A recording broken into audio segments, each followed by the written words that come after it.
The strongest Awakener squad in the world, God's Legion, faces off against the SSS-ranked Demon King, Belphegor, a creature wielding 5 elemental powers. As Andy leads the squad forward, Belphegor unleashes a deafening roar, his monstrous presence shaking the battlefield. Their mission is clear: assist the Supreme Authority, known only as God, in purging high-level demon lairs. This is the 100th such lair they faced. Han Xiaolin, a L-rank cloud mage, begins by freezing the area with a spell Glacier World, then follows it with healing spells and a mix of lightning magic to attack the demon. L-rank missions are the highest in difficulty, but they've been promised a short break once this one is completed. Luke Xian, God's Legion support, and an L-rank galaxy conductor activate Starfall Gravitational Pull. This boost enhances their strength by 200%, doubles their speed, and multiplies gravity output by 100 times. Magical chaos erupts as their abilities collide across the battlefield. With the stage prepared,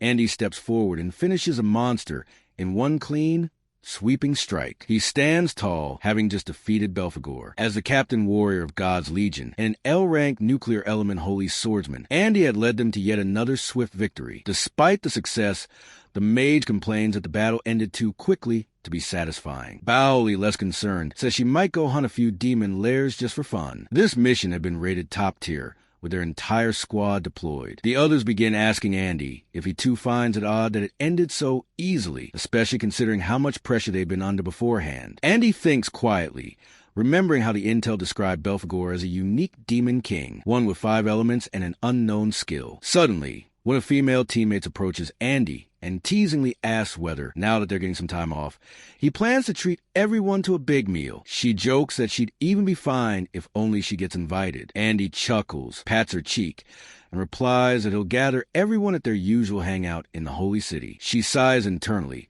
realizing she missed another chance to surprise him. The mage quips that maybe Andy just doesn't understand women at all. Andy then pauses and asks whether that guy had followed them. The others reply that he stayed behind to clean up the aftermath and didn't participate in the battle against Belphegor. One of them adds that he's always the slowest, and the mage mutters that he's also the biggest slacker. Suddenly, the real L-rank purification mission activates. A mysterious figure, watching from afar, initiates the sequence. Immediately, the team notices that Xiaolin is down. The figure steps forward and reveals himself as the true agent of this mission, one chosen by God. Andy tries to move, but his body is paralyzed. The traitor explains that a paralyzing powder had been mixed into their meals for the past month, and is now taking full effect. He then activates God's skill, Flower Forbidden Tendrils. His goal is clear: to take down the strongest among them. Confused and alarmed, Andy wonders aloud, what's wrong with this guy? Asking himself if the man took the wrong medicine or simply went insane. Another teammate echoes the confusion,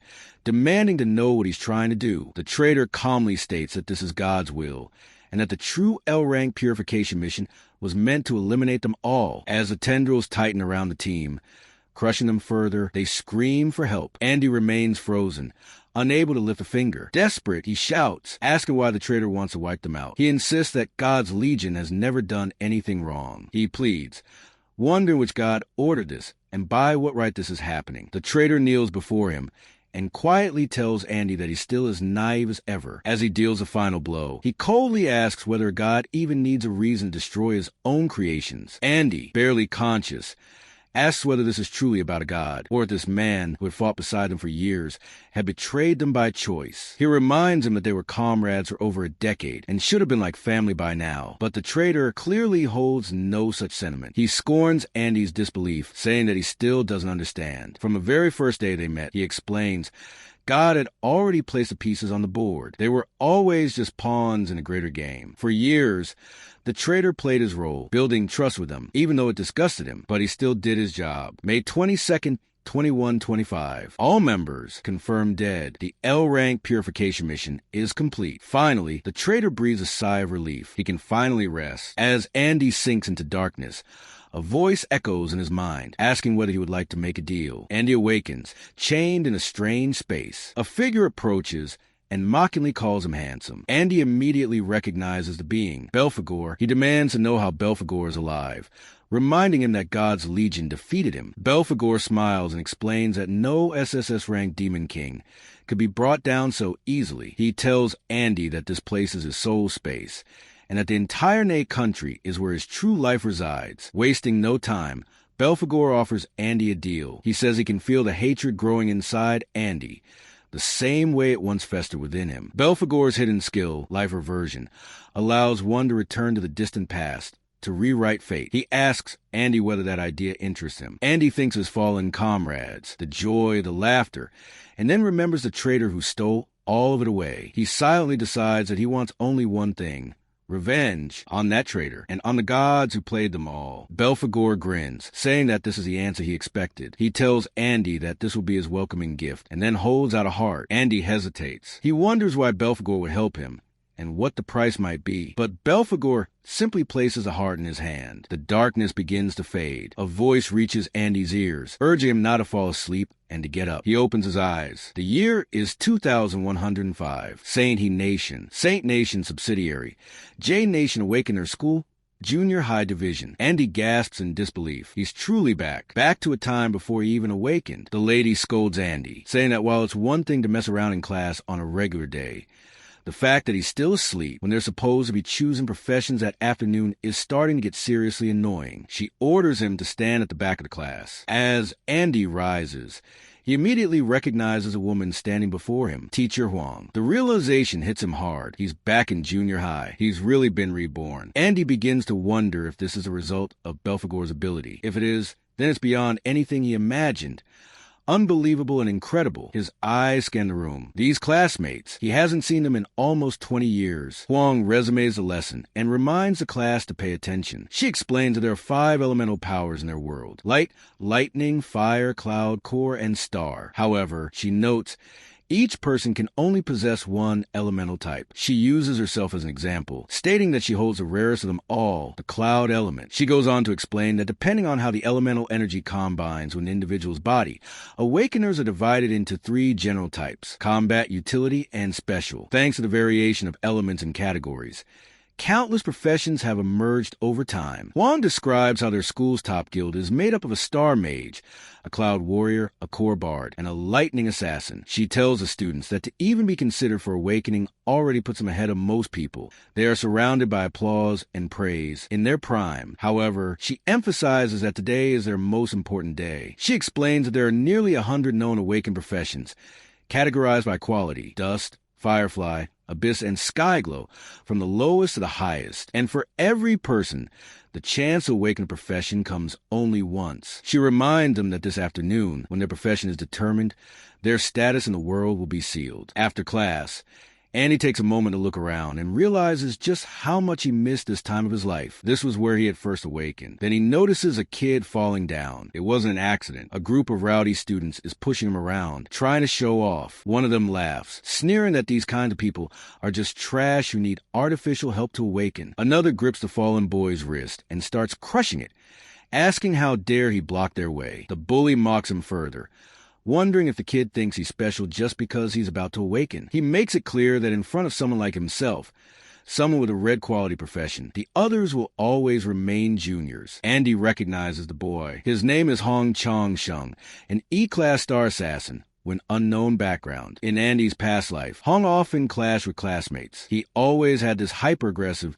dominant nature, constantly seeking out fights. Teacher Huang suddenly steps in and tells Hong that he's gone far enough. This is still a school, after all. She questions whether they were about to rob the kid. Hong turns and greets her with a smug look, pretending that the fallen student had simply run into them and should, therefore, compensate them with a cup of milk tea each. Inwardly, Hong sneers, thinking that this teacher is trying to act tough just because she's fond of her student. If it weren't for her looks, he reflects, he would have seen to it she was thrown out of the school long ago. Huang walks over to the injured student and gently asks if he's okay. Hong shrugs it off and decides to leave. He figures he'll give the teacher some face and let things slide for now. But as he turns to go, he locks eyes with Andy. Hong approaches him and places a hand on Andy's shoulder, pulling him aside. With a cocky smile, he says he'll come back later to laugh at these weaklings. The injured student apologizes, blaming himself for being careless. But Huang reassures him, telling him he did nothing wrong. Andy watches her and thinks about how she always had a sharp tongue but a soft heart. She had helped him a lot after his awakening back then. Soon after, it's announced that Huang's class is next to enter the awakening chamber. She gathers everyone and reminds them that during the awakening process,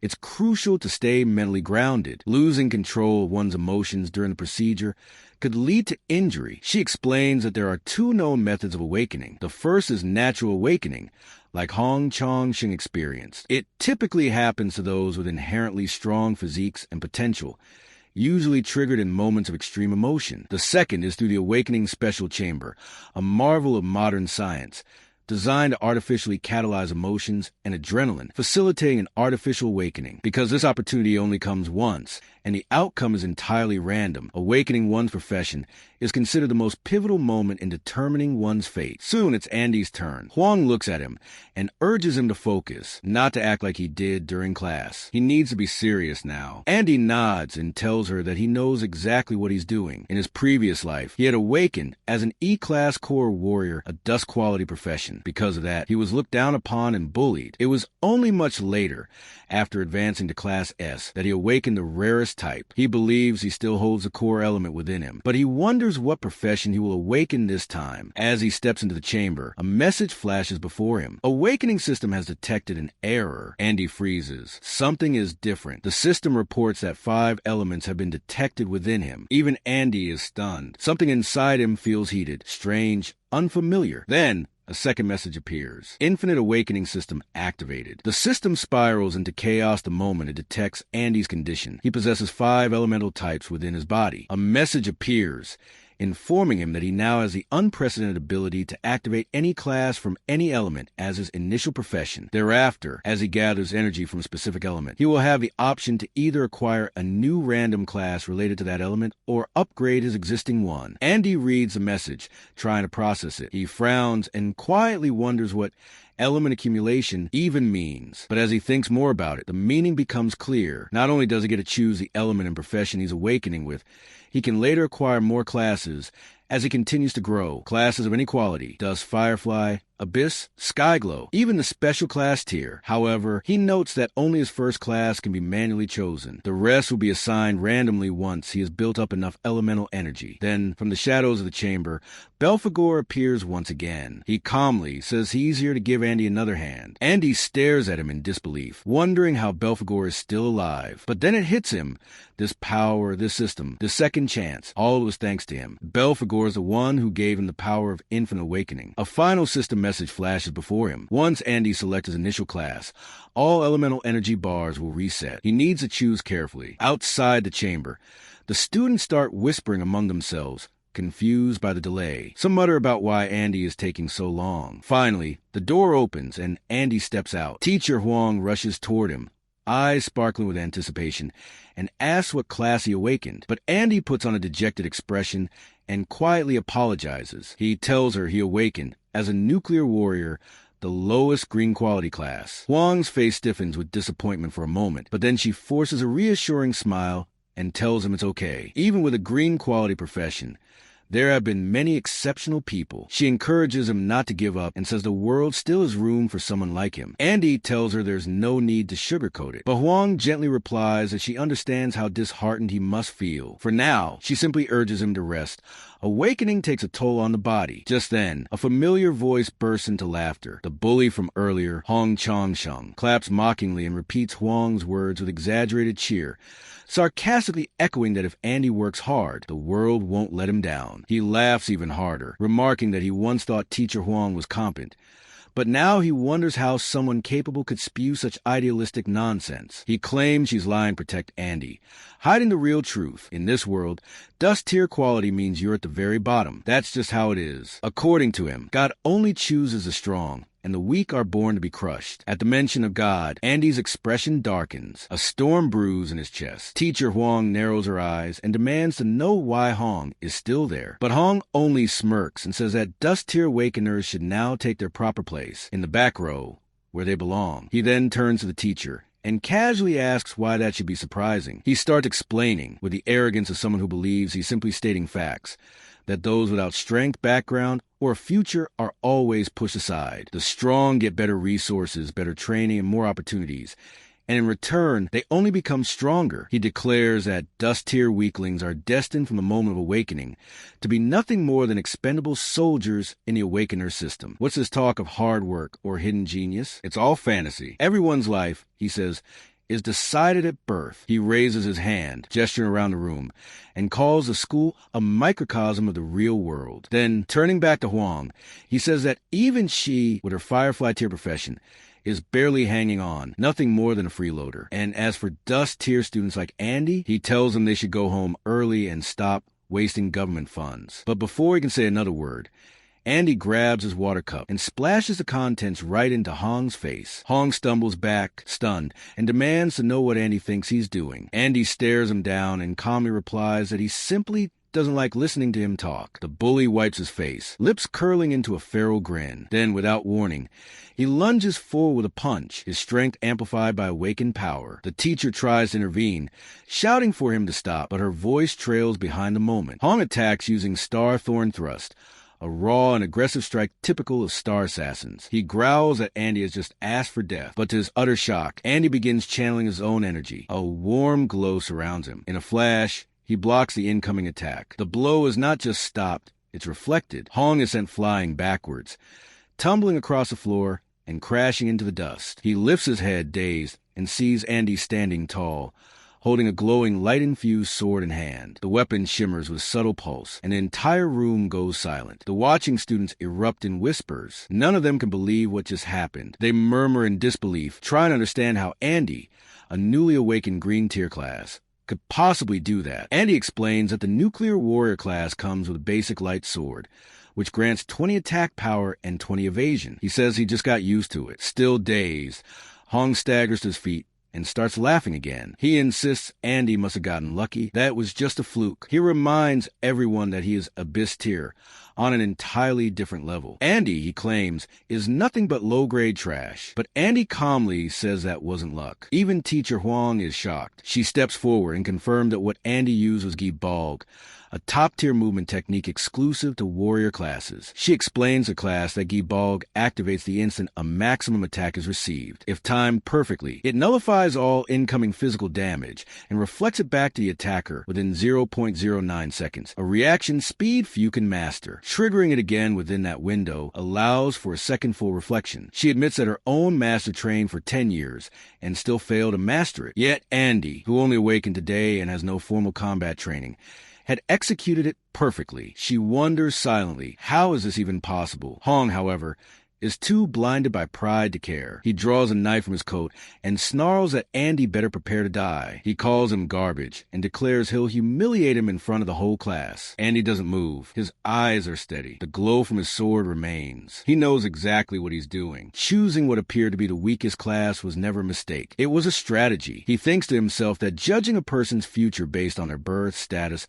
or first profession is a mistake Hong will only realize years too late. Everyone watching wonders if the two are actually going to duel. Using awakened powers for personal fights within the school is strictly forbidden. And right now, there are too many people watching. The crowd is uncertain whether they'll really go through with it and break the rules. But everyone knows the background of the two. Hong Chongqing's father is a high-ranking official, and his uncle is the school's director. Andy, on the other hand, comes from a poor family with no connections. So it's clear to everyone watching, if Andy accepts a challenge and makes a move, he'll be the one who gets expelled. They now wonder what the teacher should even do. Huang steps in between them and reminds them that everyone awakened just a day. They could very well end up as teammates in the future. She hopes they will stop being impulsive and back off. But the bully treats her words like a joke. In his mind, Andy had already provoked him too openly. There's no way he's going to let it slide now. Even if Andy were to kneel down and beg for mercy, it would be useless. He wants to show everyone the unbridgeable gap between someone chosen and someone who's a nobody. Even Andy knows how wide the gap is. The difference lies in attribute bonuses. Dust Mote quality gives no bonus, 100%. Firefly quality gives a 150% bonus. Abyss Peak grants a 200% bonus. This is why Chang is so confident. From the moment of awakening, someone with Abyss Peak quality has double the attributes of someone with Dust Mote quality. It's a gap that simply can't be closed, whether it's strength or social status. Andy is completely overwhelmed. That's what the teacher believes, and what everyone else believes too. So they wonder why Andy would provoke someone stronger. People like Hong Chong Sheng are indeed detestable, but in this society, they think survival demands avoidance, not confrontation. One must learn to swallow their pride. Knowing when to yield and when to resist is the key to surviving. Direct confrontation, they believe, is foolish and leads only to deeper humiliation. As these thoughts swirl among the crowd, Chang charges forward with his knife. Huang shouts for Andy to be careful. The teacher wonders if Andy will attempt to block, but blocking costs stamina, and Chang's attack power is high, his speed too fast. According to the teacher, there's no way Andy can respond in time. Even the bully expects an awkward dodge, wanting to see how Andy scrambles this time. But Andy isn't even thinking about dodging. He questions internally why he would bother at all, and then activates Flash Step. When the haste skill reaches 100%, Flash Step can be triggered. It allows one to pass through obstacles instantly. As a result, Chang doesn't even get to land his strike. He's left surprised,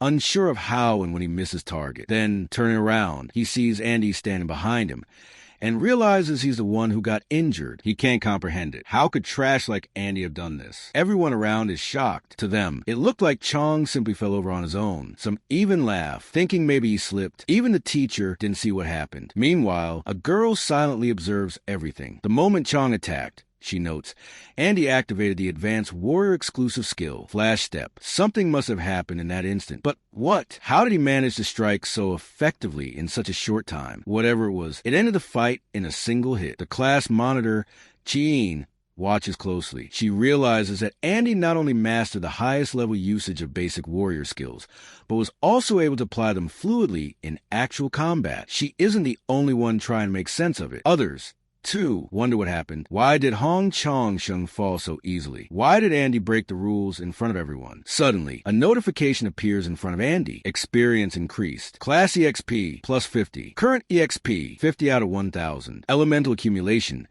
plus 50 starfall points for heavily wounding an E-rank elemental opponent. Andy confirms a suspicion, using his class and combat grant experience. Defeating elemental opponents also rewards elemental points. But 50 points isn't much. He realizes he needs to clear monster dungeons to level up faster. The bully, still lying on the ground, is seething. He shouts at Andy not to think he can just walk away. Grabbing his sword, he rushes Andy again from behind. But a loud voice booms. That's enough. It's Hong Liang, the director of Awakening Academy Junior High, and the bully's uncle. He asks if they're not embarrassed enough already. Then he tells the crowd to disperse, saying everyone must be tired from the day's awakening and should go home, report their classes to their families, and rest. It's the weekend after all. The mention of home causes Andy to pause. But then the director turns toward Andy and questions him sharply.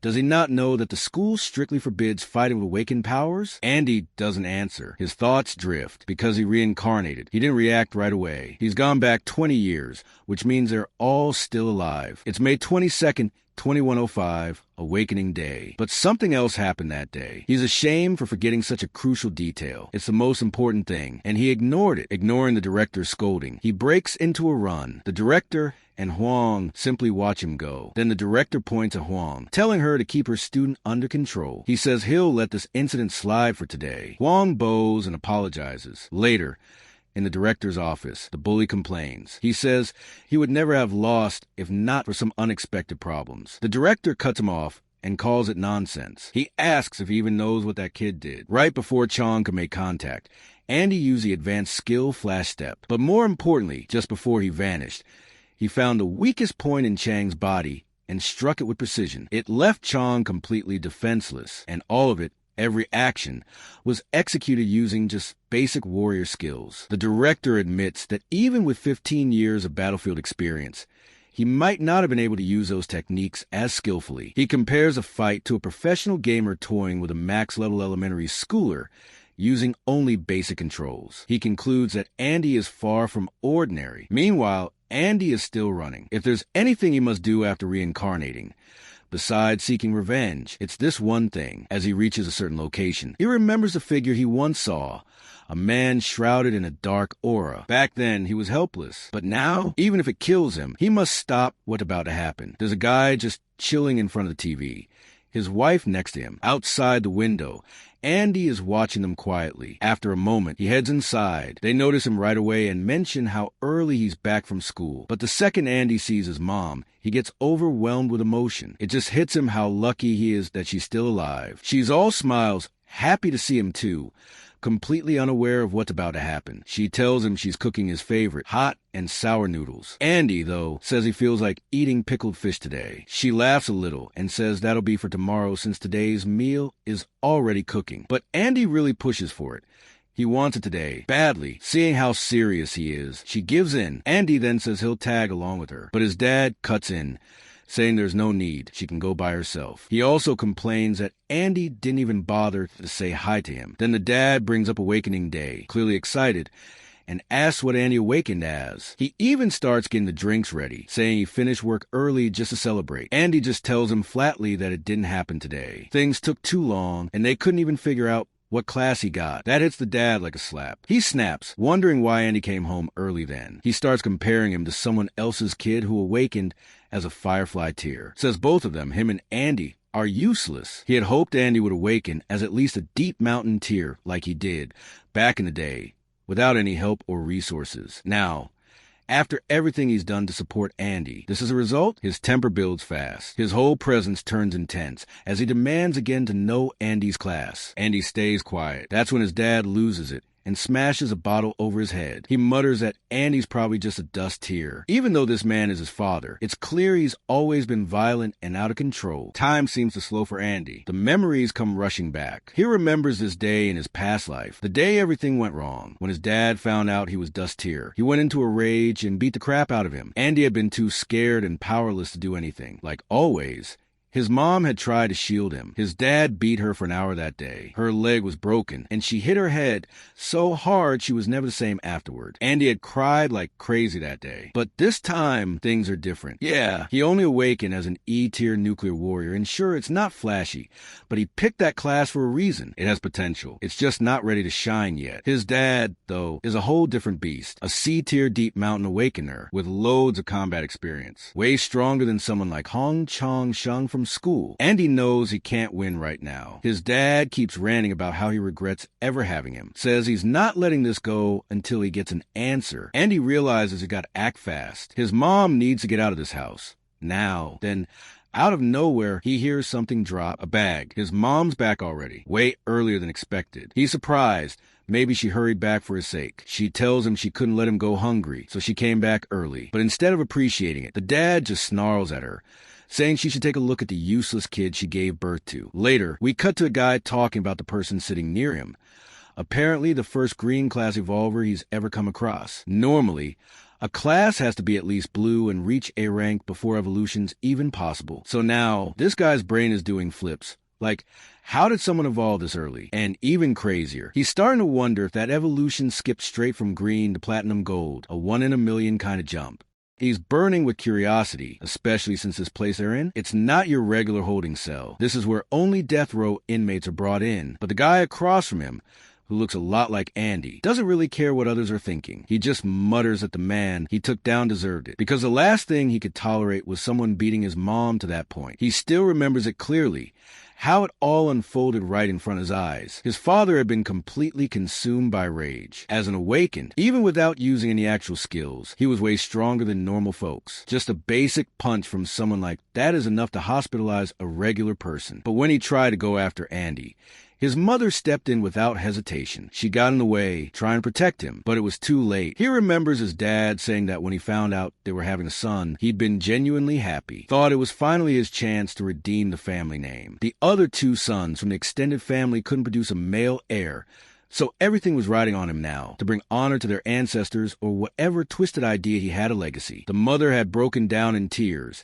asking why it had to be like this, but the man didn't listen. He just kept yelling, demanding to know why their son awakened into something as pathetic as a green class, called him a good-for-nothing who'd never even evolve, and then blamed her for it, saying it was all because of her weak genes. And just as he was about to strike again, this time with flash step, Andy had jumped between them. The force that was meant to crush her ended up slamming right into Andy instead. That's when Andy told him to back off, stay away from his mom. But instead of backing down, the father got excited, said it was interesting to see his son finally growing a spine, said it was good, very good, but he also chuckled. Say it would still take a while before Andy was truly strong. In his head, he was already planning, thinking he had to suppress the kid before he became a real threat. The next blow came in fast, and even though Andy tried to block it, his sword snapped clean in two. The attack tore through his defense like paper. The gap in their strength was just too massive. Andy's ribs screamed in pain, on the verge of breaking. But his father wasn't the kind to tolerate defiance. So he went all in and used heavy black thunder on Andy,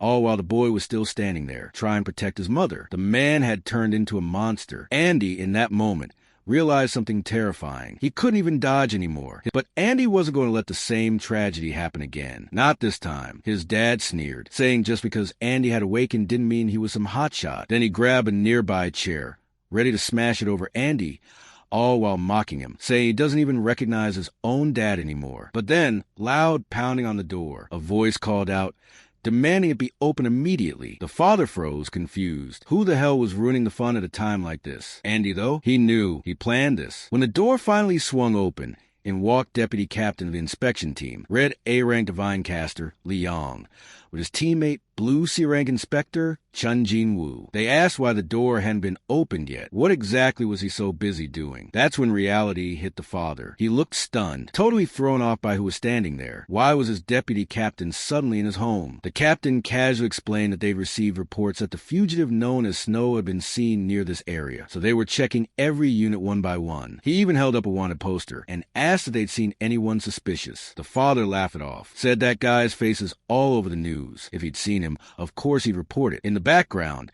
Andy's mother finally let out a small breath, a little relief at last. But then the deputy looked closer and spotted Andy. He asked what happened. Why was the boy injured? The father clapped the man's shoulder and brushed it off, said the kid was just clumsy, sent him out for groceries, and he managed to trip on something, nothing serious. But Andy cut in, furious, and told the truth. His father had hit him. The room went silent. The father froze, clearly not expecting Andy to speak up like that. About 18 minutes ago, downstairs, Andy had made a call from a small shop across the street. He told them he saw someone going into Building A of ZU Mansion who looked exactly like Snow, the same guy who's been all over the internet. Now, one of the deputies turns to Andy's father and asks if what the kid said is actually true. The father just laughs nervously and says he was just joking around. How could he ever hurt his own son? Says it breaks his heart just thinking about it. But before he can finish his sentence, Andy cuts in, calmly listing off all the injuries. His arm was hit by a stool, his head got smacked with a wine bottle. He got punched here, kicked there, all of it visible and verifiable right now. Both the deputy and the father go quiet, not sure how to respond. Andy goes on to explain that under the Divine Canon Awakened Management Regulations, Chapter 8, Article 4, any awakened person who can't control their violent impulses and harms others has to be detained immediately. The penalty is 15 days in an awakened prison. The deputies are shocked that this kid not only knows the law but can recite it like a pro. The father loses it and shouts Andy's name. But the deputy quickly steps in and tells him to calm down. He introduces himself as Li Yong from the inspector team and says that he's placing him under arrest. He reminds him of his right to remain silent. As the father continues yelling and cursing at Andy, the deputies hold him down, warning him that if he resists, they'll use force. Even while being dragged out, the father won't stop screaming. Once he's finally gone, the whole room feels lighter. Andy's mom rushes forward and hugs him tightly. And Andy comforts her, telling her everything's going to be okay now. In his mind, he's just glad he was able to protect her this time. 15 days, that's how long he's got. He quietly tells his mom that this is the last time anything like this will happen. He'll use these days to get stronger. He's not letting this pain go to waste. Unseen by anyone, he'd swipe the safe key from his dad. The same key his father once betrayed his own teammates for. That very thing had helped Andy climb from the bottom of the E rank to C rank in his last life. He heads to the safe, hidden in the most secret corner of his room. Nobody else in his family even knows it exists. In his previous life, he only found out about it after he died. This time, with the safe, he plans to swallow the demon's Denver. It's the only way to upgrade his profession now. Problem is, all demon dens are controlled by the Divine Guild, and without being a guild himself, Andy can't enter most of them. His only choices are school-managed ones, or the few that remain hidden. We cut to Andy finding one of those, an undiscovered, hidden demon Denver. He knows that he needs to move fast. He has to get stronger than anyone else, and fast. The demon den is full of monsters. Fighting them gives you experience, boosts your level, and increases your combat ability. It's the only path forward. The profession levels go from E, D, C, B, up to A. It's May 22nd, 2105.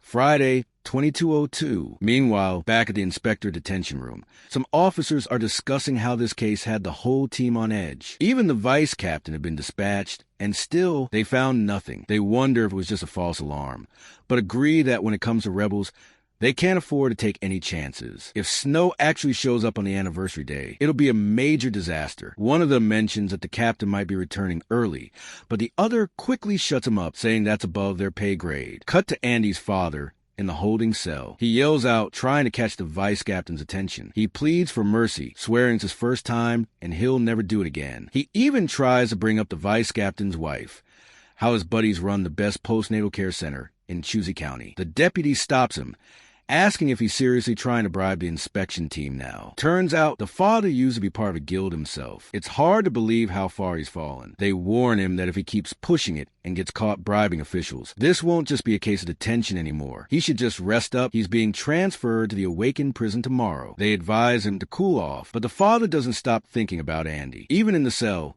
he's fuming. He knows that in 15 days, he'll be out. Andy knows it too, and that's why he's racing against the clock to get stronger. The demon den is his only option. Demon dens can pop up anywhere. Portals to a parallel dimension filled with demonic beasts and magical resources. Most are taken over by guilds the moment they're discovered. But Andy found this one because, in his last life, it wasn't detected until 5 years later, after the demon invasion began. This particular one is probably an F-rank dungeon, based on the energy levels. That means it would normally require 3 E-rank Awaken to handle it. An E-rank team usually has 5 members, a mix of E and D rankers. But right now, Andy's going solo. It's all he's got. As he arrives, he notices a reddish glow at the entrance. Inside, the environment is freezing cold, an ice element zone. He guesses it's full of ice monsters. Despite the chill, he pushes forward. Eventually, he notices signs someone had passed through recently. Then he spots an Icefield bear, a 8 rank in hibernation. That's when he senses movement behind him. A forest wolf attacks. Bloodthirsty, aggressive. Andy blocks it with his sword and dodges as best he can. The wolf keeps his eyes locked on him and strikes again.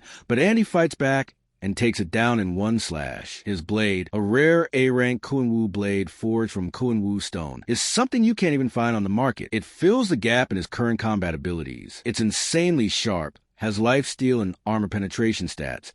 But beast defenses are still crazy tough. Even if you hit a vital spot, it can take 3 to 4 strikes to bring one down. Andy starts missing the old days when he was L rank, when things were simpler. Now, as an E rank, it'll take killing at least 20 wolves just to level up once. And you need 10 levels to go from E to D. Then more wolves show up. He hears barking echoing through the icy cave. It's a full pack, hungry and fierce. And leading them is their king, a level 4 cloud element beast, still a level but way stronger than average. Andy realizes the blood smell must have drawn them all in. He's surrounded now, and it looks like they're all about to pounce. In the middle of the huge pack of wolves, Andy wonders if they're about to swarm him all at once. But with a swift move, he starts landing critical hits on their vital points. He dodges several attacks and counters with powerful slashes. Each critical strike deals serious damage.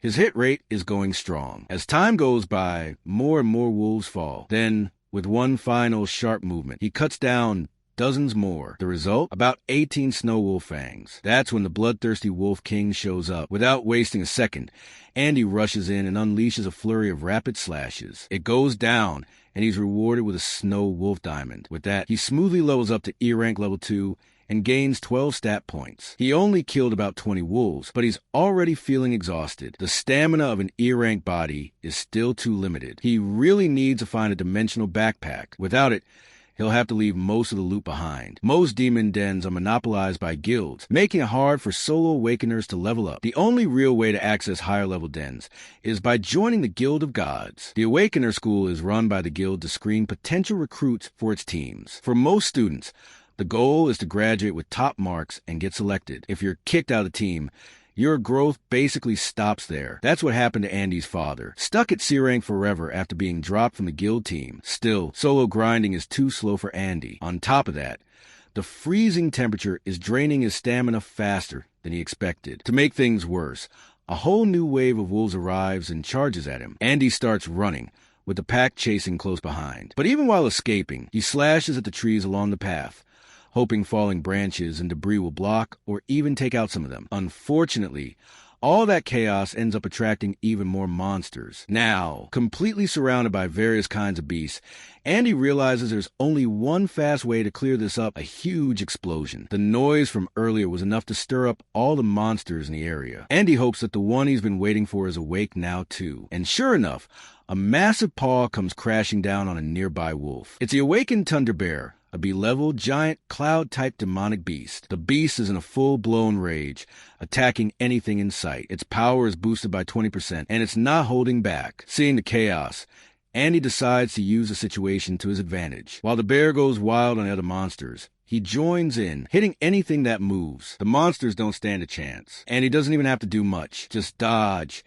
clean up the stragglers, and collect the drops. Notifications keep popping up. He's gaining EXP fast and picking up loot from the fallen wolves. E-rank beasts may be aggressive, but they're not exactly smart. Soon enough, Andy levels up to E-rank level 4 and earns 12 stat points to distribute as he likes. This bear is doing more than just rampaging. It's unintentionally drawing all the aggro and saving Andy a ton of stamina. But to actually get the EXP from any kill, he still has to land the final hit. If not, all the effort goes to waste. Behind him, more monsters are still lurking, waiting for their turn to pounce. And even with the bear's help, Andy is seriously worn out. It's time to wrap this up and move on to the next phase. He grips his sword tightly. After causing this much destruction, the area is barely holding up. The ice is thinning. The battlefield's on the edge. And then, with one solid strike to ground, he draws the attention of the monster bear and all the others. As the slash hits, a thin crack spreads across the icy surface. Andy had been paying close attention to surroundings. This wasn't just any frozen battlefield. It was actually an ice bridge connecting two canyons. The crack deepens just enough. The monsters tumble through it, falling into the abyss below. They're wiped out instantly. The flood of EXP from the mass takedown pushes Andy all the way to level 7. He smirks. Most of the demonic beasts are gone now. Just a few remain behind him,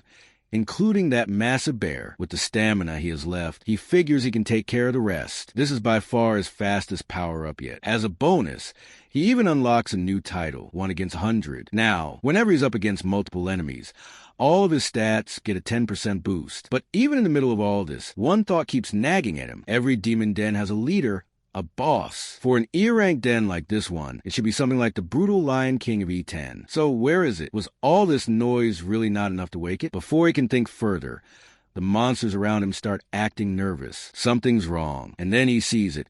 Now the bear and the other monsters are frozen solid, completely out of the fight. And he knows what's coming. This is it. The final boss is about to show itself. He pushes forward, but his leg is already freezing, and he's right next to a steep valley. Worse yet, the so-called ice bridge beneath him, it's a trap too, a forged battlefield made to collapse when the time is right. And he knows he has to act fast. The boss is just waiting to swoop in at the last second to steal all the rewards. And if he doesn't figure something out soon, it just might succeed. And he can't help but wonder, how could a boss-level creature like this be hiding in such a low-level area? Something's definitely off here. And then, just as he suspects, a new monster appears. But this one is clearly different. It's intelligent. This isn't just another brute. Standing tall in front of him is the level 11 Cloud Elemental, Maze Cave Lord, King of the Azure Forest. And he's not alone. Beside him are 2 level 10 E-rank Cloud Demon Warrior Lieutenants, demonic monkeys, agile and dangerous. One of them locks eyes with Andy and smirks. That smirk says it all. It's already sizing him up,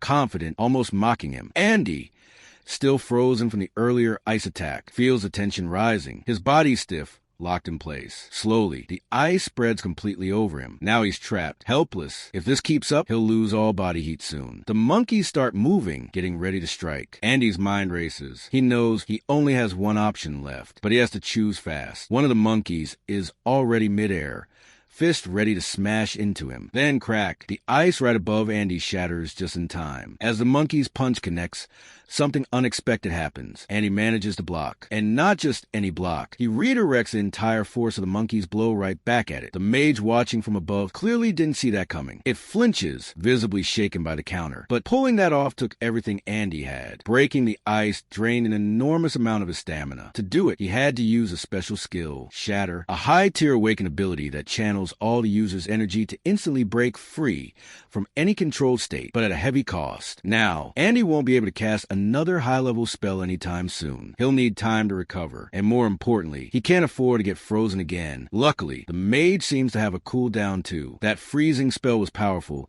and from the looks of it, it can't be spammed. Andy figures he's got a window, a small one, to turn things around. But then the mage raises his hand again, starting a new spell. Andy immediately feels a shift. Something's wrong. The bear that had gone berserk earlier, it's now standing beside the wolves, and all of them are staring him down, roaring. Unified. Is the mage trying to control them? Andy can feel the pressure mounting. That bear is massive, and its roar alone sends a chill down his spine. This is bad. Really bad. He might have been able to handle the monkeys, maybe even the wolves, but all of them together, led by a mage and a berserk bear, that's pushing it. He grips his weapon tighter, knowing he's got to make this next move count. Above him, the mage stands like a conductor orchestrating the chaos as the army of monkeys, wolves, and the bear waits for its signal. Andy knows if more enemies show up now, there's no way he's surviving this. And right then, the monkeys make their move, charging in, weapons raised. Andy blocks the hit. His chances of winning here? Basically zero. But even so, he keeps fighting with everything he's got. More monkeys start charging toward him, weapons raised,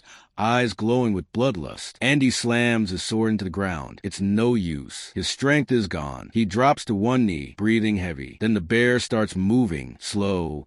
Heavy steps shaking the frozen ground as it approaches him like an executioner. Andy forces himself back with a quick roll, landing on his feet just in time. He glares up at the beast, his body freezing, muscle stiff, breath visible in the icy air. The cold is draining him. Fast. He's surrounded. It's not just a fight anymore, it's survival. And then the mage starts smirking. He raises a hand. Ice Storm Raid. Andy's heart sinks. That was the one attack he'd been dreading the most. He didn't expect a cooldown to be so short. If that spell hits him again and freezes him, it's over. But Andy's been through this kind of thing before. In his past life, he faced so many near-death situations that he developed a sense, a gut instinct, for survival, for spotting the one thread of opportunity in the middle of chaos. And right now, he sees only two options. Option one, stay and keep fighting, but his stamina is gone. Even if he tanks the hits, he won't last long against high-level demon beasts swarming him from all sides. Option two, run. Jump off the edge of the cliff into the valley below. Risky? Definitely, but it's his only shot. His legs already partly frozen. Then the ice creeps up fast, wrapping around his whole body again. But this time, he's already made his decision. The monsters freeze and shock as Andy, now encased in ice, throws himself backward off the cliff. Even the monkey mage looks stunned. None of them expected that. Down he goes, falling fast, like a block of ice plummeting through the air. Meanwhile, somewhere far away, in the quiet of a small house, Andy's mom walks into his room. She thinks he's just sleeping in. It is the weekend after all, but the bed's empty. And then she sees it. A letter. Her heart sinks. This isn't right. If Andy was just going to a friend's house, he would have told her. Why leave a note? Something's wrong. Deep down, she knows it. Ever since he came home yesterday, he's been acting strangely distant, like a completely different person. A wave of unease washes over her. Back in the dungeon, cold river water flows past broken debris and shards of frost. When the ice bridge collapsed, nearly 100 demonic beasts fell into the gorge along with Andy. Some of them didn't survive the fall. Some did. Andy coughs, weakly pulling himself onto a rock. He's soaked, shivering and barely conscious. His vision blurs as he looks up at the cave ceiling far above. He made it, just barely. He starts dragging himself forward, scoffing between ragged breaths. That fall cleared the S-rank Ice Wolf lair. He guesses he must have taken out around 60 monsters, but he only leveled up 3 times. That means 40 of them probably survived the fall too. He glances down at his system status. Hypothermia, continuous blood loss, status weakened. On top of that, the impact from falling into a river from such a height almost broke his body. He's cold, drenched, bleeding, and still alive, but barely. He lays back for a moment, eyes closing as he wonders, is this finally his limit, or can he still push forward? Even though Andy's completely exhausted, body battered, stamina nearly gone. The monster still stands tall in front of him, its jaws open wide, ready to devour him whole. A level 9, E-grade fierce beast. Huge, feral, and cruel. Andy's vision blurs for a second, and his thoughts start drifting. He remembers the old days, how he used to mess around with his friends, how they'd call him boss as they snuck out for late-night snacks or aimless city runs. They were good times. He even remembers someone he once looked up to, his own boss, back when he wasn't strong yet. His mother's face flashes through his mind too, the way she used to fuss over his injuries, gently asking if it hurt. No matter how bad things were, she was always there, always worried. But now, there's no one here to care, just enemies. Enemies who stand in front of him, mocking him, laughing, taunting him like he's a joke. One of them, the one who betrayed him, the one who ruined everything, his own father. They say he's finished, that he's reached his limit, and maybe that's true, but Andy doesn't accept it. He tells himself, he can't have limits. Not anymore. Not in this life. There's no room for regrets. So as the lion beast lunges and its jaws close in, Andy suddenly grabs hold of its fangs, stopping at mid-bite. Even the monster looks surprised. With rage burning in his eyes, Andy growls that he won't let it happen again. Not the pain, not the failure, not the helplessness. He's already lost once, already died once. So this time, no more mercy. He kicks the monster square in the jaw with every bit of strength left in his body, sending it flying backward. He's still shaking, still tired. But somehow he's standing, and then something shifts. An aura begins to form around him, pulsing alive. The beast rises again, snarling. But now Andy doesn't flinch. He's changed. A phrase echoes in his mind. Only desperation can trigger a professional's advancement, and that's exactly what this is. Soloing a demon cave, drawing out magical beasts, jumping off a cliff, all of it, every crazy move, was part of pushing himself past the edge. And now it's working. He's finally awakened his aura. No matter how many enemies surround him, whether they're ahead or behind, it doesn't matter anymore. He's ready. The lion beast charges again, its broken fangs glinting as it roars. But Andy's not the same guy I tried to eat a few minutes ago. This time he's faster, stronger, sharper. This time it's his turn. Every desperate situation he's thrown himself into, he did it to chase this exact feeling. That high, that rush, that unshakable determination that only comes when everything's on the line. And now he feels it again. That surge of adrenaline, that fire in his veins. This is what rebirth feels like. The system blares a notice. Class advancement failed. Conditions not met. Andy clenches his fists, annoyed, but not surprised. Still, he didn't come away empty-handed. Despite failing to officially advance his class, he somehow unlocked a powerful skill far earlier than expected. Core system, Holy Swordsman, Pure Land. Not the full class, but the ultimate skill. That alone is a game changer. He smirks a little. That's more than enough to turn the tables. Just in time. 2. The monster in front of him lets out a deafening roar and charges. Andy doesn't back off. He dashes forward, and with a single sweeping strike, activates Pure Land. A wave of radiant energy explodes from his blade, washing across the battlefield. Monsters stop mid-motion. One by one, they start collapsing. The system floods his vision with pop-ups. All surrounding enemies defeated. EXP gained. Items acquired. Rank up. B-class achieved. Status effect cleared. Fatigue plus stamina restored. New title unlocked. Icefield Wanderer. Ultimate skill learned. Pure Land. The Pure Land side effect kicks in like a dream. Fatigue gone. Stamina maxed out. It's like he just woke up from a full night's rest, and he's stronger than ever. Andy lets out a slow breath. Everything's clicking into place. The monsters? Nothing but warm up now. He starts cutting down wave after wave with ease. Ice beasts that had pushed him to the edge before now fall, without slowing him down. It doesn't even feel cold anymore, thanks to the Icefield Wanderer title.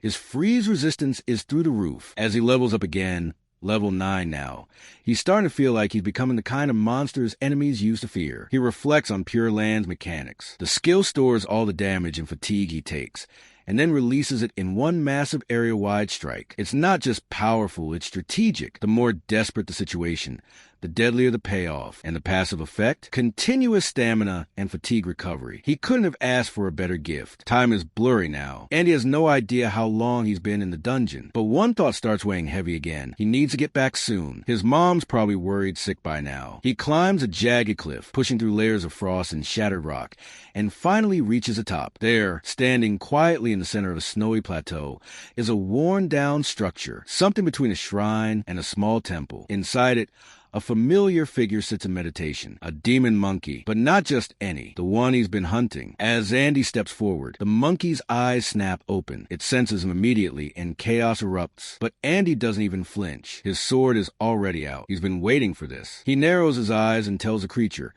calm but cold, they meet again. He's at level 10 now, and after defeating the carved ice field bear, he's no longer the same guy who had to jump off a cliff to survive. No. Now he's the predator. And this monkey's going down next. Perfect time to hype the video up. I would really appreciate it. Back home, Andy's mother paces around, growing more and more anxious. She keeps glancing at the clock, wondering why Andy hasn't come back yet. He's never usually this late. She's already cooked his favorite meal, setting the table and hoping he'll walk through the door any second. A part of her hopes he's just being reckless again, not hurt. She mutters under her breath, wishing he wouldn't push himself too hard. But Andy has no idea about any of that right now. He's deep inside a dungeon, locked in a brutal showdown with his toughest enemy yet, the monkey mage bastard he's been chasing. The monkey's not alone, of course. There's a whole squad of them guarding the area, but Andy has already taken out a good number. Still, the mage is holding his ground behind the pack, watching carefully. The moment the mage locks eyes with Andy, he lifts a finger and signals. One of the monkeys immediately launches at him. Andy reacts in a flash, blocking the blow and countering with a clean, brutal slash that sends a monkey crashing into the floor, down in one hit. The mage's expression shifts. This wasn't expected. He quickly casts Ice Storm Assault, try to trap Andy in a whirlwind of freezing clouds. But that doesn't work. Andy's cloud-type resistance has already kicked in thanks to his Ice Field Wanderer title. The freezing effect barely even touches him. To the mage's dismay, nothing sticks. This is Andy's opening. He charges forward, ready to close the distance and end it. But the remaining monkeys aren't about to let him through easily. They swarm him again, forcing him to back off briefly. And that's when Andy senses it, an opportunity. He focuses, then activates Instant Flash. His body blurs, dashing through the swarm like a streak of light. One by one, the monkeys fall, unable to even react. They barely register what's happening before they're down. Even the mage can't keep up. Andy's blade slices through chaos, and the mage loses an arm in the blink of an eye. He doesn't stop. Andy keeps going, slashing relentlessly until the monkey mage is reduced to nothing but silence and light particles. System notification. Level 11 D-rank monster defeated. King of the Blue Forest, Cloud Mage Leader. EXP plus 1000. Rank up achieved. D-class nuclear fighter. The surrounding monkeys freeze in terror. Their leader is gone, and they're too stunned to even run. Andy stands still for a second, breathing heavily, sword still humming with leftover energy. He's leveled up again, but something else is happening too. Items drop all around him, scattered like confetti from a piñata. But just as he moves to collect them, the system interrupts him. Cloud elemental energy has reached critical threshold. A new profession is awakening. Requirements met. Red profession unlocked. Profession acquired. Level 1E grade cloud mage. Andy blinks in surprise. A red profession? He hadn't even realized how much cloud elemental energy he had gathered during this battle. All those icy spells, cloud effects, and freezing magic. They weren't just dangerous. They were fuel. Now he has the option to switch professions at will between his brutal, close-range nuclear fighter and this new mysterious cloud mage path. Andy smirks. This dungeon run started as a survival test. Now it's turning into his awakening. Even though it's just an E rank, Andy quickly realizes this new cloud mage profession isn't some throwaway class. It's red grade, which means it comes with a 200% stat boost, and the moment he checks the numbers, they're already comparable to his current D-rank warrior form. On top of that, the system drops a reward. Item obtained. Degrade magic bag capacity. 20 items. Nice. That'll come in handy. Around him, the surviving monkeys still haven't moved. They're just watching. Every time Andy picks something up, they flinch. It's like they've already given up, too afraid to even breathe wrong around him. He doesn't blame them. His aura has changed. Red sparks now swirl around with a soft hum. It's not just strength anymore. There's something different about this power. Something unfamiliar, but exhilarating. There are still a few grunts lurking, but Andy doesn't even hesitate. He switches to Cloud Mage mode for first time, and prepares to test out what this profession is truly capable of. Meanwhile, back home, his mother sits by the table, still waiting. The food on the plate has gone cold, untouched. She glances at the clock. Again, her fingers grip the edge of the tablecloth. She whispers to herself, "Please be okay, just come back safe." Then the door opens. She shoots up from her seat. In an instant, Andy steps in, brushing dust off his clothes. He looks exhausted, but still stands tall. "Sorry, Mom," he says with a weak smile. "I made you wait too long." But she doesn't say a word. Instead, she rushes over, throws her arms around him, and hugs him tight, burying her face in his shoulder. The tears come instantly, pouring out like they've been waiting for hours to fall. She doesn't care about apologies or explanations. She just needs to hold her son. Andy gently hugs her back, smiling softly. "Wait," he asks, looking around. "You were waiting this whole time? You didn't even eat?" She shakes her head, wiping her tears. Andy sighs and grins. "Well, I've got a suggestion," he says. "Want to hear it?" Andy looks at his mom and takes a deep breath. Then he tells her they should move out, leave this place, and get far away from him forever. His tone stays calm, but there's a weight behind his words. That man, the root of all their suffering. Andy doesn't even want to speak his name. His mother looks at him, puzzled at first, but when Andy opens a magic bag and starts pulling out items, carefully chosen valuables, essential gear, weapons, she begins to understand. He's been planning this. He's ready. Later, Andy steps into a quiet marketplace and finds a rough-looking merchant sitting behind a cluttered stall. He lays out a few raw diamonds, glowing faintly with magical energy. The merchant leans forward, clearly impressed, and tells him he'll pay $800 per diamond. Andy doesn't budge and says it should be $8,000. The merchant blinks in disbelief, asking if he's serious. $8,000 for just one? Andy calmly replies that he'll take the items elsewhere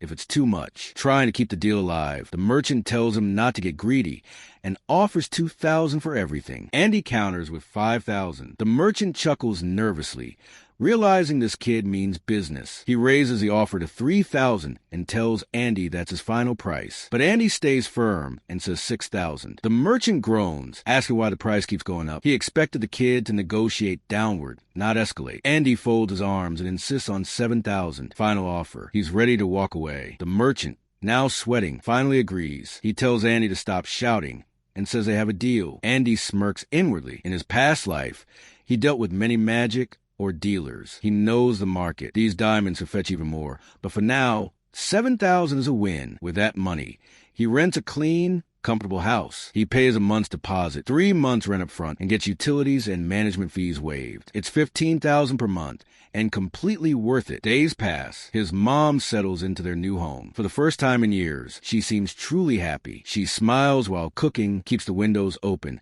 and her body no longer holds that constant tension. Andy leans against the hallway wall and watches her quietly. It's been so long since he saw her this relaxed. In his previous life, she never got to enjoy a single peaceful day. But now, Andy is determined to make sure she gets many. Still, he remains on edge, despite reaching D rank, awakening a new cloud mage profession and solving their housing issue.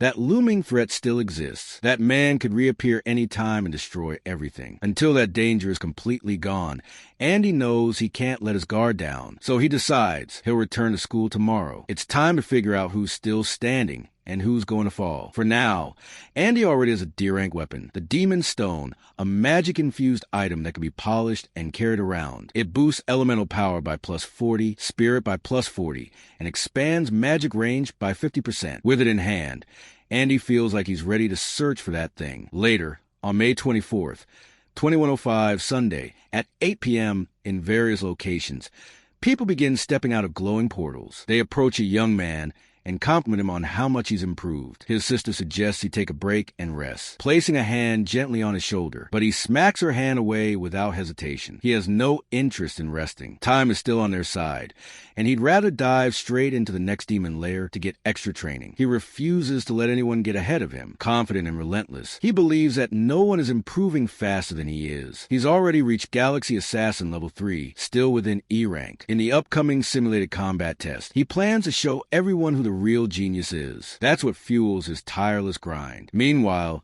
elsewhere, a woman quietly observed the scene, analyzing the data. She notes that none of this year's newly awakened possess a golden tier profession. She concludes there's probably nothing surprising coming in the simulated test, nothing to look forward to. The next morning, May 25th, 2105 Monday, at 7:30 a.m. in a rented home, the dining table is loaded with delicious food. Andy's mother smiles brightly as her son rushes around. She gently asks why he didn't wake up earlier. Andy apologizes, but she just tells him he was sleeping so peacefully that she couldn't bring herself to disturb him. She pats his head and tells him to eat slowly. It's okay to be late once in a while. Andy sits down and agrees.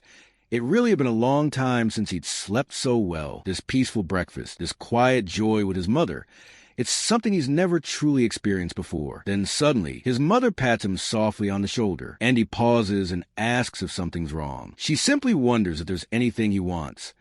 maybe a toy, a book, or even a new electronic device. Andy laughs, caught off guard, asking why she suddenly wants to buy him something. She smiles gently and reminds him that next Friday is his birthday. And just like that, it clicks for Andy. June 5th, his birthday. It really has been too long. In his past life, after his mom passed away, no one really bothered with his birthday anymore. Eventually, even he forgot about it. Now, sitting here with her, he starts thinking what's something he actually wants. He keeps trying to figure it out, but nothing specific pops into his head. And then he looks at her. She's right there, alive, smiling. That's when it hits him. What he wanted most, he already has. Now, it's just about what's next. That guy, the one who ruined everything. Andy hasn't forgotten, and he's not going to stop until he takes him down. Later on, at the Awakener-affiliated school, the teacher gathers the students and says it's time to get serious. The weekend's over, and now it's all about the devil's actual combat. He tells them this isn't just some normal school activity. Their school is directly linked to the Divine Guild,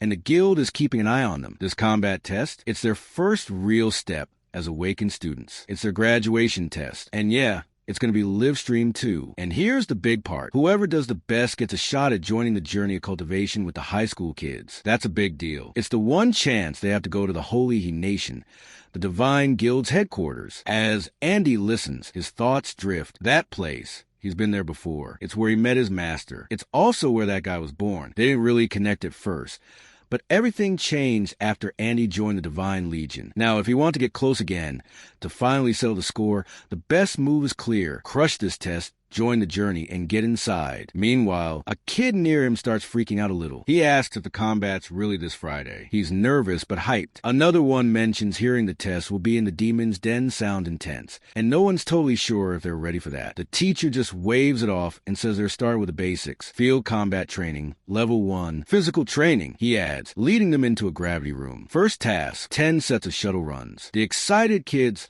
all fired up again and says he'll do 20. Andy watches as everyone heads in with the teacher. Then he steps up and tells him he's going to skip this room. Maybe he's got something else in mind. Something tougher. Something more like a hyperbolic time chamber. Goku style. The students were really shocked after hearing this. Then the teacher mentioned that he had heard about Andy's conflict with Hong Xiangxing last weekend, but said he didn't think Andy could skip training just because he had beaten a red quality professional. Andy replied that he actually wanted to do more specialized training. The teacher had been expecting that this was just an excuse to avoid training, but after hearing that Andy wanted something specific, he realized this kid actually wanted to get stronger. That caught him by surprise. So he asked what Andy even meant by specialized, and if Andy was suggesting there was something wrong with his physical conditioning methods. Andy explained that physical conditioning was necessary for almost all awakened, so using the gravity room wasn't wrong. But shuttle runs, he said, were only good for professions like warriors and assassins that needed speed and coordination. Not everyone needed them. Mages and enchanters, for example,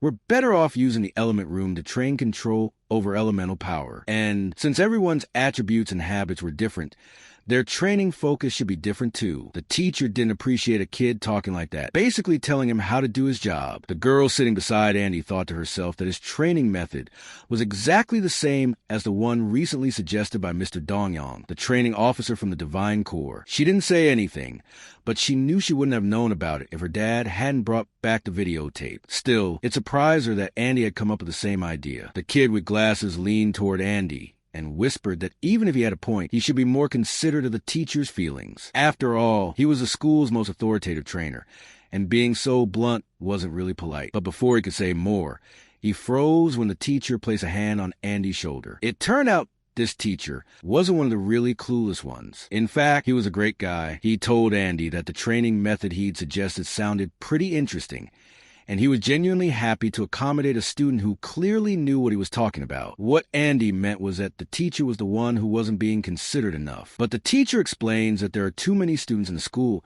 and it's difficult to cater to everyone's specific needs in the short term. To put it bluntly, the combat simulation is basically everyone's middle school graduation performance, and if a student messes up, it could ruin their entire life. As a teacher, deciding whether to choose a student's future for them or letting them choose for themselves is a huge dilemma. Andy admits that although his family in his past life was terrible, he was lucky to meet good teachers who helped him grow without becoming too twisted. So, once again, he tells the teacher to trust him, promising that he won't let them down in the graduation performance. The teacher then asks how Andy wants to train, mentioning that he awakened as a nuclear warrior. Andy requests to turn the elemental suppression in the element room to its maximum setting. The teacher and the kids can't believe he actually said that. The element room? But Andy insists, saying that even though he's a warrior, he wants his abilities to be more balanced and challenge his weaknesses. In truth, he thinks to himself that he can't just tell everyone he wants to train in another mage profession, so he has to make something up. Still, no one seemed to understand or support his decision. That's when a girl raises her hand and tells the teacher she wants to practice elemental control too,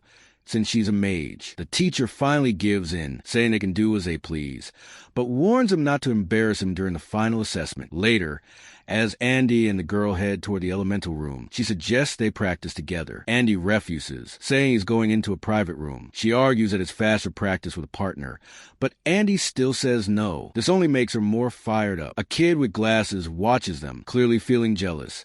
He also wants to train with the pretty mage. Deciding he's already at the bottom, he wonders if he can just slack off, but the teacher places a hand on his shoulder, smiling, and tells him no. In the elemental room, with elemental suppression at -10%, Andy thinks about how he's already too familiar with the warrior profession, but still just a novice when it comes to being a mage. Right now, he needs to master it as fast as possible while keeping his trump card hidden. No one can know he has the ability to acquire other professions. When the elemental suppression rises to -30%, things get intense. This school is under the jurisdiction of the god, meaning every move they make is monitored. If Andy reveals his secret too soon, he'll likely become a target. As for his classmates, he notices the girl training at -1% elemental suppression, saying she can't let him beat her. Andy figures it's best not to get involved with them. After school, Andy is walking his bike when he hears kids behind him calling for him to wait. He doesn't want to, but notices they're catching up, shouting at him not to walk so fast. He remembers that in his past life, these two were his best friends in middle school. They were all at the bottom, got bullied, and often hung out together after class. They used to joke about never making it to high school, laughing it off as if it didn't matter. That was his only happy time back then. But in this life, his goal is revenge, and he feels useless social interactions will only slow him down. Besides, Specs is one of them, and Andy doesn't want to get close. His friends, however, feel hurt. They wonder why Andy's acting like this, saying he ran off alone again, just like on Friday. One of them says he thought they were supposed to be an unbreakable trio, but the other points out that Andy's gotten stronger and more confident after awakening. They wonder why someone riding a bike would wait for someone walking anyway. A little later, they spot Andy again. He calls out, greets them, even tells Specs he should get his lungs checked. His friends light up, saying they knew he was waiting to go home with them, but Andy denies it, telling them they just can't keep up, then rides off. The excited friend suddenly feels annoyed, shouting after him, accusing him of waiting just to mock them. He insists that if he hadn't worn himself out on the shuttle runs, he could have caught up. Specs reminds him he only did 6 sets, which sparks another round of bickering between them. As Andy rides away, he still remembers them fondly. In his past life, Specs was suddenly diagnosed with lung disease in high school, took a leave of absence, and passed away not long after. Even if they're not friends in this life, Andy still hopes he stays healthy. His friends, meanwhile, are left wondering why Andy has suddenly become so cold. To them, he's really changed. Specs, though, still feels like Andy is the same at heart. He smiles, hoping that someday they'll be able to hang out together like they used to. I wonder why isn't he helping these friends become strong as well? Maybe he doesn't want to join them along with his revenge plan, because he might have thought of it as self-destructive. But still, I think these friendships can be developed further. Maybe if he had his friends close to him, then maybe no one would have betrayed him, because friends don't betray. Or maybe only friends betray, because the one who is not your friend won't be able to betray you. Okay, let's just keep going. Later, at Sang Nation New Recruit Training Ground, a man talks about how he heard a new recruit who recently joined the Divine Guild has been performing exceptionally well. He tells another guy that he must be the one who broke all the records. The other guy replies that he's flattering him and says he's just here to report. On Monday, 5/25, while eating, Andy tells his mom not to go out alone from now on. He also says he'll be home early in the evenings and bring groceries. But in his mind, he knows that's not enough. He needs to give her a safer, more stable life as soon as possible. Later, at the Awakened prison, prisoners line up for food, and among them is Andy's father. He exchanges a few words with someone, telling him he'll leave a certain matter to him. The guard reassures him it's all been arranged and says someone can get out tomorrow. Looks like something big is being planned and another epic battle might be on the way. On Tuesday on campus, Andy reflects on how he's gotten used to the mage's controls. The key is managing casting time and calculating the needed elemental power. His friend says he can do 10 sets today, pushing himself to keep up with Andy. On Wednesday, the guy with glasses is also giving his best. Later, the spec guy and the other friend wonder if they should all have dinner with Andy. But Andy says he has to get home early again. They feel he's being too cold. But as he's leaving, Andy gives them some advice that as an archer, their wind-up animation before skill activation is too long, and they should work on their initial movements. That gets them fired up, and they're glad for the tip. On Thursday, after school, in the school hospital, the doctor says it's a good thing the Specs kid got checked early. This kind of parasitic lung tumor can grow fast once it starts, so surgery at a major hospital is needed soon. The Specs kid thanks the doctor and says he'll book an appointment next week. He remembers Andy telling him to get his lungs checked when he had time. If he hadn't missed a school physical, he wouldn't have added a lung CT scan at all. Now the friend with Specs is starting to get anxious. He's wondering how Andy could have known there was something wrong with his lungs. He can't figure out what even happened to Andy to make him say something like that. As he's walking down the stairs, he starts overhearing people talking nearby. They're chatting about how Qianxing cheated again. Apparently, he's already reached E-Class Level 4 and is definitely going to place first in the assessment. One of them sounds surprised, asking how that's even possible since you normally have to go to a labyrinth to level up. The other guy explains that Qianxing's family actually owns a private labyrinth, one that's specifically used to train their family's private army. The Specs friend keeps listening as they go on. They mention that the guy who provoked Qianxing last weekend is about to be taught a lesson after school today. Another person says they knew it. There's no way Qianxing would just take such a big loss and let it go. This time, he's armed, and since it's going to happen outside school grounds, he might be planning to take the guy down permanently. Hearing all of this, the Specs friend starts feeling really worried. The Specs guy immediately starts running, thinking to himself that he knew he shouldn't have provoked someone like Qianxing. As he's sprinting, he tells himself he has to hurry and help Andy. Outside of school, Qianxing will definitely use some dirty tricks to ambush him, maybe even call a bunch of people to gang up on him. But then, out of nowhere, his steps slow down. His motivation, which was sky high just a moment ago, suddenly feels dulled. He thinks back to how Andy saved him, how Andy basically gave him his life back. Even if it cost him his own life, he feels he has to step up and save his brother. All he can do now is hope Andy can keep hanging on. Determined again, he heads toward the armory. He says that avoiding scum has always been his principle, but this time is different. He smashes the door open and rushes inside, grabbing an axe. Suddenly, a voice behind him asks why he's trying to break into the armory. He freezes, not expecting anyone else to be there. When he looks back, he sees it's the girl. She asks what's wrong and points out that he looks like he's in a hurry. The Specs guy blurts out that he has to go save Andy. The moment she hears Andy's name, even she looks surprised. Meanwhile, Andy is walking down an alley with his bicycle. He notices someone tailing him and calls out, telling them to stop hiding since they've been following him ever since he left school. A guy steps out, his reddish aura flowing all around him, and says he's here to settle the score from last weekend. Andy narrows his eyes and asks if he really thinks he can win now. The guy confidently replies that of course he can. He rushes forward using Accelerate, shouting about how he hasn't been training for nothing. In a flash, he uses Backstab Blink to appear right behind Andy. Andy reacts instantly and counters, disarming the bully completely. The guy stumbles back in shock, realizing Andy's attack power is actually higher than his own. He can't understand how that's possible. Andy gives him a serious look and tells him that he wasn't the only one who got stronger. With a few more moves, the enemy gets completely shaken. Something Hong Qianxing hadn't realized during their first fight suddenly hits him now. After all the hours of training and grinding, he feels it instantly as he sees Andy standing tall above him. Even though they're the same age, Qianxing realizes the person in front of him is someone he could never truly surpass. In disbelief, he asks if Andy leveled up too, demanding to know what level he's at and how he managed to do it. He keeps muttering that it's impossible, absolutely impossible. His anger and frustration start boiling over. He just can't take it anymore. He shouts that he did extra training after school, practice nonstop,